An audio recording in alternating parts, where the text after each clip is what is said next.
Okay, now the official intro. Hey guys, Yuri Elkaim here. Let's jump into Ask Yuri Live today with our fancy snazzy intro, and then we'll jump into your questions. Trouble losing weight? Need more energy? Want to improve your health? You got a fitness or nutrition question? I probably have an answer for you. Oh yeah, awesome. All right, so there we go.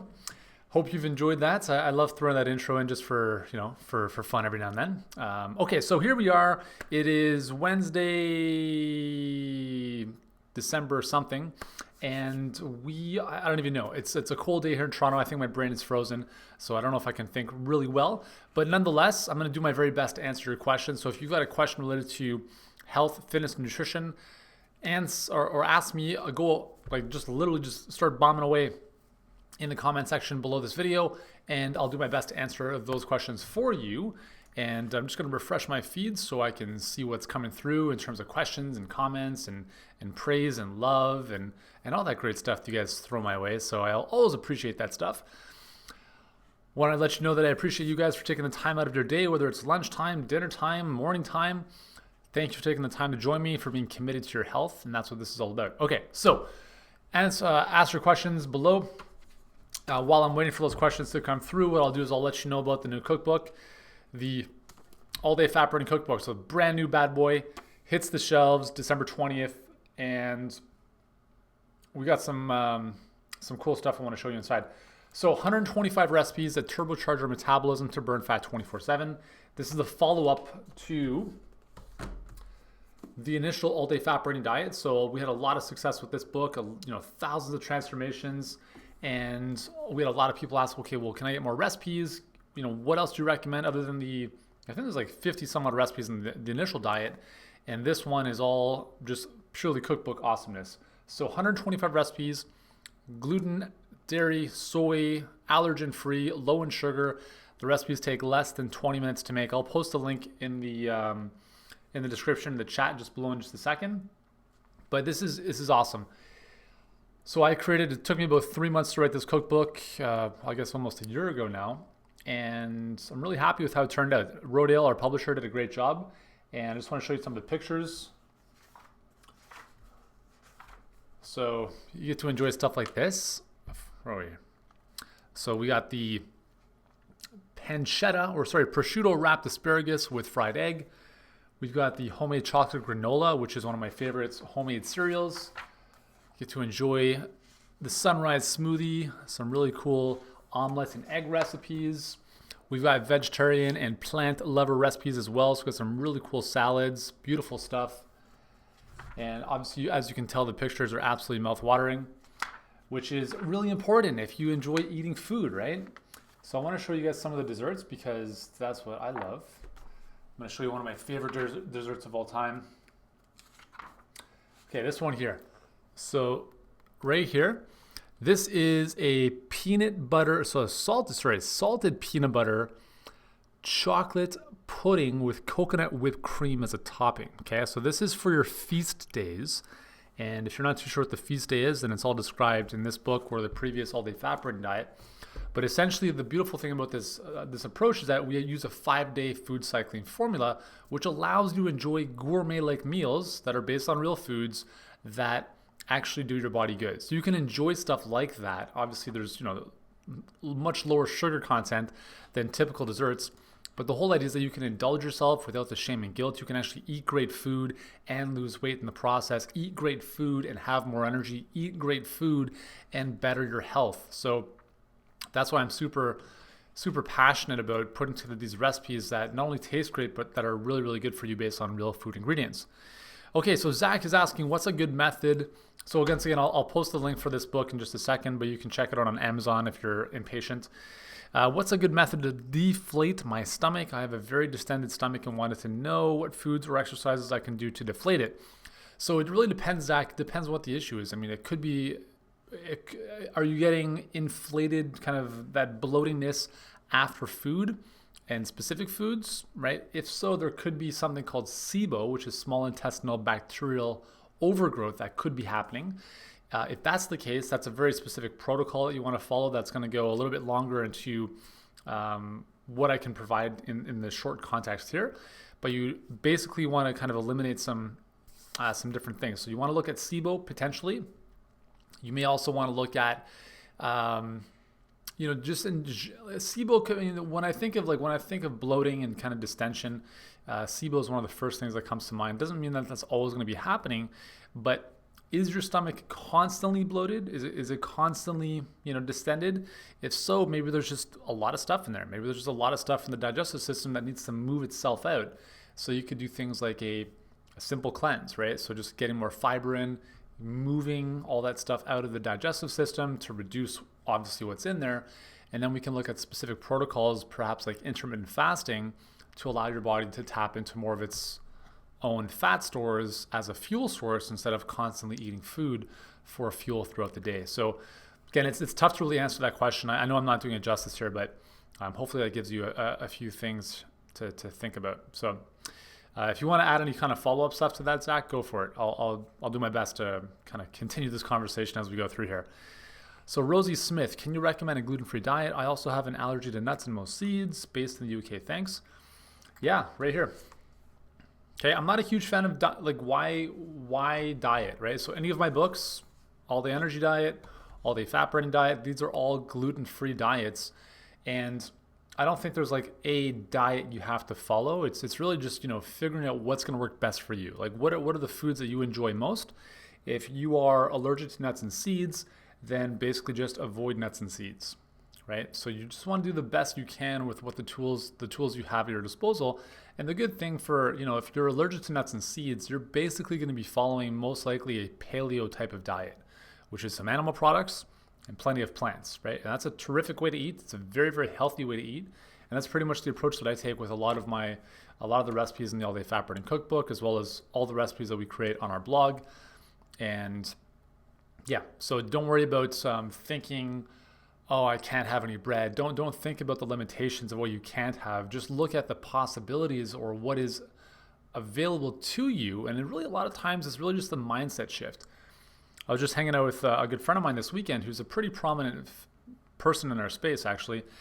And I didn't know this, but he's been vegan for the past year. And I asked him, I'm like, because he was a pretty, big meatitarian, big protein guy ahead of time before all that. And I asked him, like, was it difficult to transition to a vegan lifestyle? And he said at first it was, because he was still habitual, his habits were to think about, okay, when I'm hungry, I eat this type of food, which was just the habitual way of eating he had been accustomed to. But now that he was shifting to a vegan diet, all he had to do over time was start to shift that. Okay, now I'm looking for these types of foods instead. So it's a lot of times it's just a mindset shift or a paradigm shift to think about, instead of what you can't have, what you can have. And that's why having a cookbook or a number of different resources at your fingertips with different ideas is really important, because we tend to get sidetracked, or we kind of come back to about 5 to 7 recipes that we just kind of turn to in a pinch. So we want to get out of that habitual way of eating those same foods, and that's why it's nice to have alternatives to look at. Hey Lupe, Riverside, California. I recently lost 43 pounds. Now I want to gain muscle. What are the best foods and exercises for that? So if you want to gain muscle, just eat quality foods, okay? Just don't worry about that. That's fine. As a woman, you don't need to worry and stress too much about the caloric intake. Just eat when you're hungry, stop when you're full, mostly real foods. Again, okay, great book for that. Strength training wise, very important to do this properly, okay? So this is where you want to go against the grain of what a lot of women do, and this is still the same thing I advise women who want to burn fat, is you have to be building muscle through the activity that you're doing in the gym. And that means if you want to gain muscle, your case specifically, again, I don't know exactly, the situation in terms of your, whether you're a gainer or a hard gainer or different things in the gym, but you want to look at exercises that are going to first and foremost stimulate large muscles, right? So, squats, or you can break it down by body part if you want to, but you want to be going for heavier weights and repetition. So I'm going to say this normally for women who want to burn fat, and for men as well. I say heavy weights, low repetitions. If you want to build muscle, you're going to go about moderate to heavy weights, and you want to look at 8 to 12, I'd say about 10 to 15 repetitions. So if I were training and my goal is to build muscle, it would be the same protocol for you. You would be choosing a weight that's moderately heavy that you can only lift 10 to 15 times.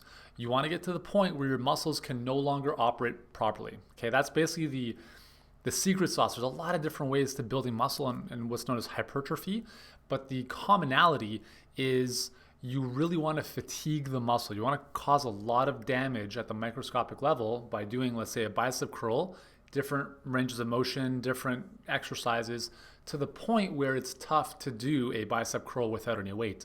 And that's a very different type of training than if we're building strength or power, which is heavy weights, very low repetitions. Okay, and that's usually what I'd recommend for fat loss as well.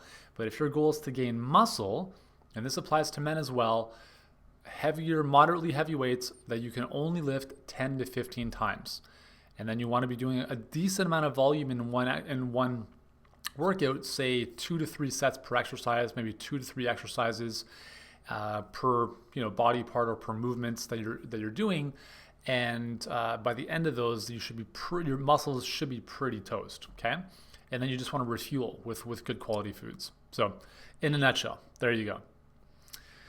Okay, so Edda, hopefully I pronounced that properly. I'm eating healthy and exercising, but I can't lose weight. What should I change? That's a very tough question to answer for me. There could be a lot of things going on. One of the things that I talk about in this book, the All Day Fat Burning Diet, is basically the reason I wrote it is because a lot of people are in your position. They've done everything right and they can't lose weight.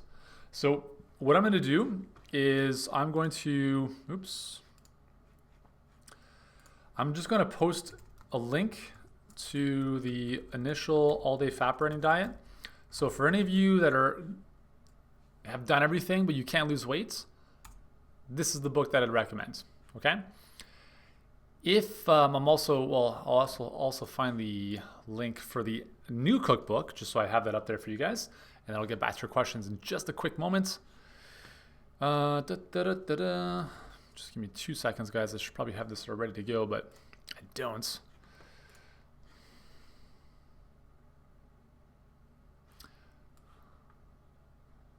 Come on. All right.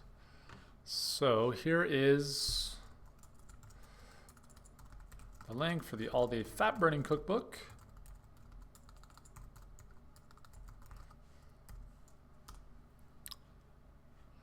Hopefully you may have to copy and paste that Amazon link.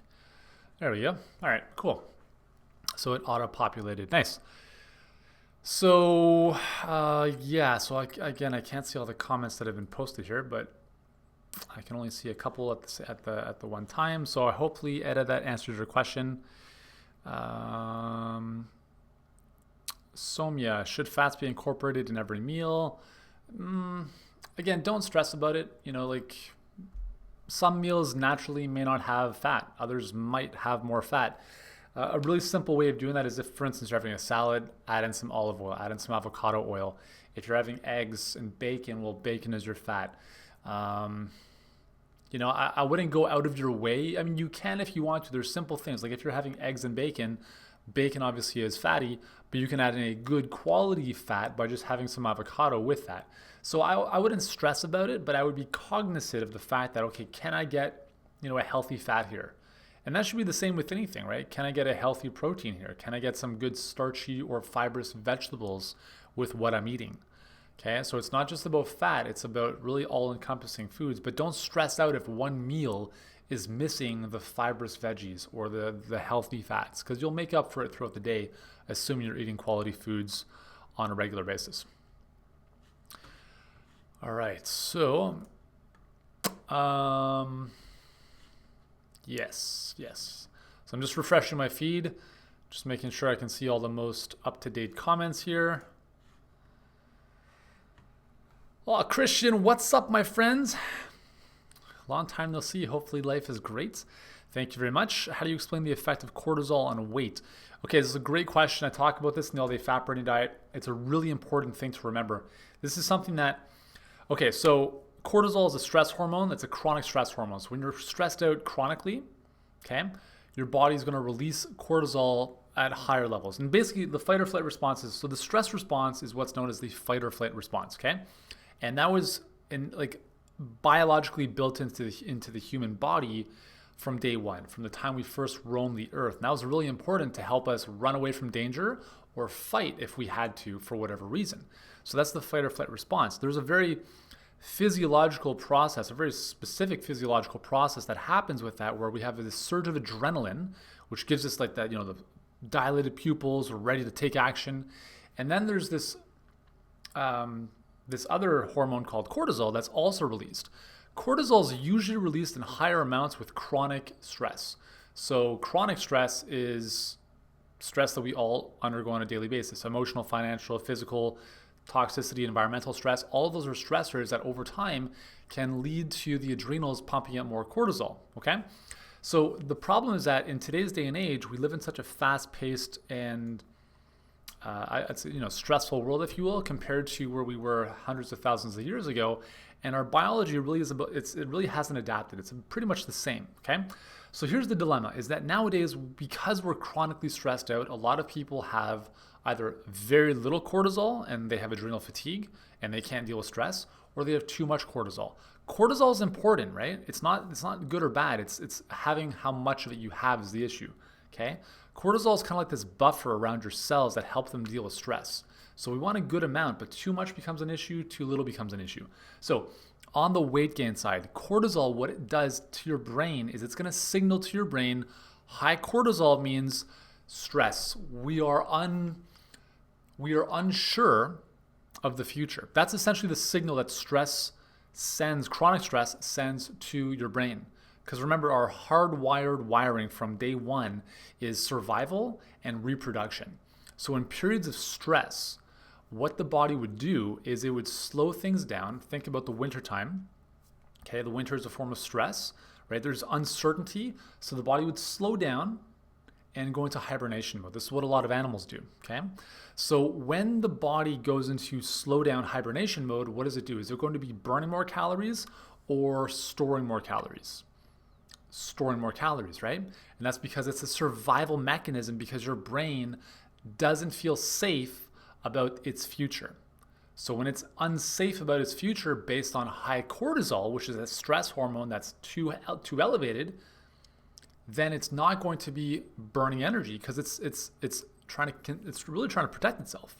So the whole idea here is we want to live in a way and eat in a way, exercise in a way, recover in a way that's going to reduce cortisol, so that our brain gets the signal that it's safe, we're okay. And now we can release that stored energy, aka the fat.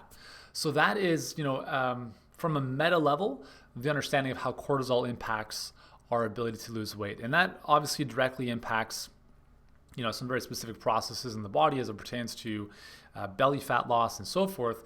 But just think about stress and cortisol as being this signal to your brain to say it's not safe to lose weight because I'm unsure if I'm going to be around tomorrow. So we want to reduce the stress and allow our brain to be, a little more chilled out so that it can feel comfortable losing the weight. Cool. Thank you. Hopefully that makes sense, Christian. Hope you're doing great. Awesome. Priya, should we take protein supplements? So you don't have to. You can if you want to. Remember, protein supplements, specifically like a protein shake or protein powder, is simply another form of protein. So if you are somebody who is not going to be getting a lot of protein in your diet just naturally, then there's nothing wrong with supplementing with a protein shake. Okay, a lot of times I'll start my mornings with some vanilla protein and my greens powder combined together. So that gives me about 20 grams of protein and my greens all in one, mason jar. And that's a nice way to start the day, because, sometimes I don't feel like having eggs, or sometimes I don't feel like having, anything really substantial like that. So it's just another form of getting protein into your body. Now, you don't need to stress about it and go overboard, because we need far less protein than a lot of people think we do. And, just to give you an idea about that, most people, unless you're a pro athlete who needs a little bit more, require about 0.8 grams of protein per kilogram of body weight. So for me, that works out to be about 70 grams of protein per day. So if you think about one scoop of protein powder being about 20 grams of protein, you can take 3 scoops of protein powder and that would almost meet your daily requirements. But you don't need to do that, right? Maybe you have one protein shake, maybe you have, a piece of chicken or fish or meat or some other stuff, some lentils throughout the day, and it quickly adds up. And even if you're not hitting your, ideal protein quota for the day, it doesn't matter. Don't stress about it, because what your body's able to do is it's able to take its own amino acid pools in your liver and muscle cells and build or kind of bridge the gaps. So if you're missing certain amino acids in one day, amino acids are what make up your protein, your body will construct the right proteins that it needs. As long as you're getting adequate protein from different sources over time, you'll be fine. Okay, Ray, how many times a day should a diabetic eat? So if you're a diabetic, you basically the goal is to maintain blood sugar at a relatively healthy level. It's a catch-22, because I'm talking mostly here to type 2 diabetics. Type 1's a little bit different. Type 2, you're just going on this blood sugar roller coaster up and down, right? So you want to avoid foods that are going to spike your blood sugar, because you're going to have a serious rebound effect. So you want to be eating good amounts of fiber, foods that are low glycemic index. So things like berries are a great food for diabetics to eat, because they're amazingly high in antioxidants, decent source of fiber, and very low in sugar, right? So if you're eating berries compared to like candy bars, there's gonna be a very different blood sugar response. So it really depends on the foods you're eating. If you're eating foods that are a good source of fiber, protein, right? Almonds, walnuts, those are good things as well. Those are gonna keep your blood sugar stable longer than eating high glycemic, high sugar foods, which are going to leave you all over the map. So how often you should eat really depends on what it is you're eating. So as a diabetic, and the beautiful thing about type 2 diabetes, guys, is that it's the most optimistic condition to have. Like I say that very, very encouragingly, because if you have type 2 diabetes, it's very reversible through lifestyle. So I should say specifically through exercise and diet alone. Intense exercise, and it doesn't have to be an hour, like literally 5 minutes of interval training has been shown to make your cells more receptive to insulin. And the problem with type 2 diabetes is that the cells in your body no longer respond to insulin, and therefore you're not able to get the sugar out of the blood into your cells. Intense exercise, even if it's just contracting your muscles like this really intensely, try it for a few seconds, you'll feel your body warm up. Just that alone can help your muscles soak up more of the blood coming out of the bloodstream without the use of insulin, without requiring your body to produce more insulin. So intense exercise is really important, and so obviously is a healthy whole foods diet. So low in sugar, high fiber, higher in protein, and obviously lots of phytonutrients, anti-inflammatory, right? So just like the same stuff, right? Again, right? Like everything you need. I always say, how you heal anything is how you heal everything. If you're a type 2 diabetic, this book is perfect for you. If you're looking to prevent cancer, this book will help. If you want to lose weight, if you want to have more energy, the recipes in here will help. And all of my recipes will help. And that's because I'm not producing recipes that are only suitable for diabetics, because how to eat as a diabetic is the same way to eat if you're a healthy individual who wants to have more energy and lose weight. Okay, does that make sense? All right. Zach, is there a benefit to taking fish or krill oil? My physician says there's no benefit shown via study. Wow, that is a ridiculous claim by your doctor. But my friend who's a cardiologist takes the supplements.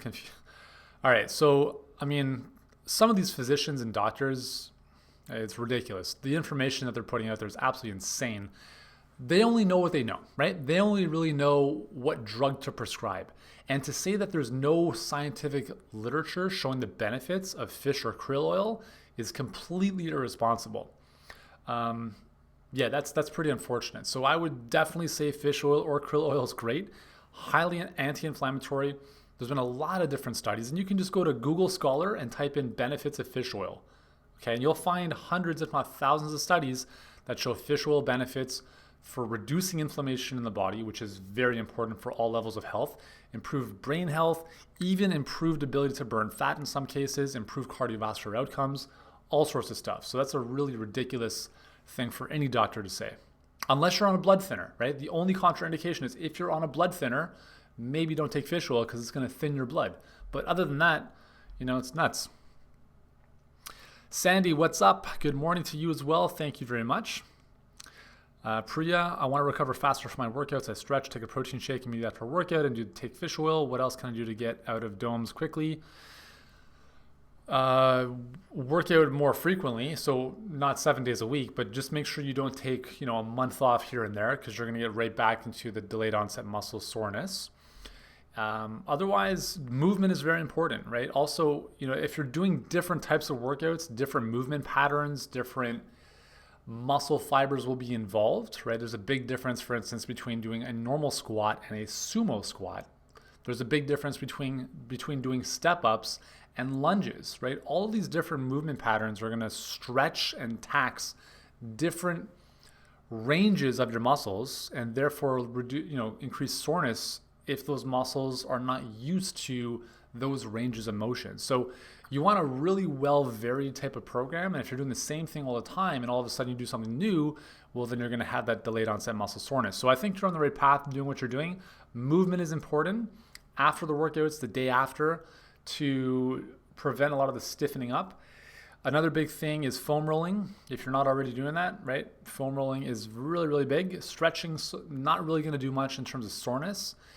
Foam rolling can help move some stuff out and really kind of break up some of those adhesions in the connective tissue.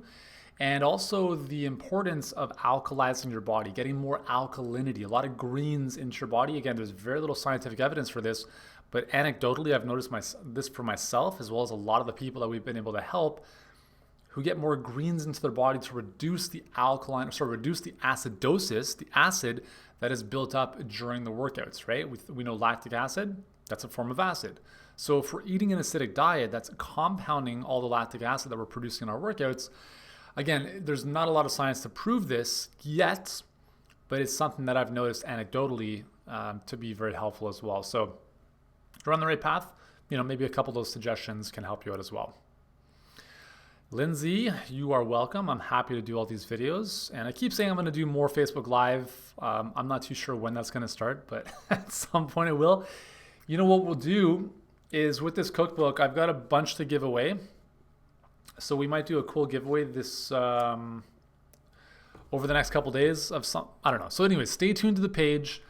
We'll be doing something cool with the fat burning diet, with the cookbook, with the new cookbook. We'll do some giveaway stuff. I don't even know what the heck we're going to do yet, but it comes out December 20th in stores. If you want to grab it on Amazon, the link is in the feed here somewhere.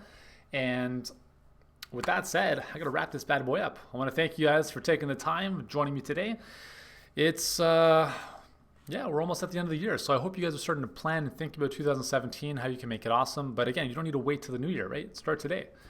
And start building those habits that you want to really run forward with in the new year, and really build the momentum starting now, because it's been said the average American gains 7 to 10 pounds between Thanksgiving and New Year's, and that's a lot of anti-momentum working against you. So let's not let that happen, and hope you guys have an amazing day. I will see you guys next Wednesday, same bat time, same bat channel. And for now, have an awesome one, and we'll finish off with our cool outro. Trouble losing weight? Need more energy? Want to improve your health? You got a fitness or nutrition question? I probably have an answer for you.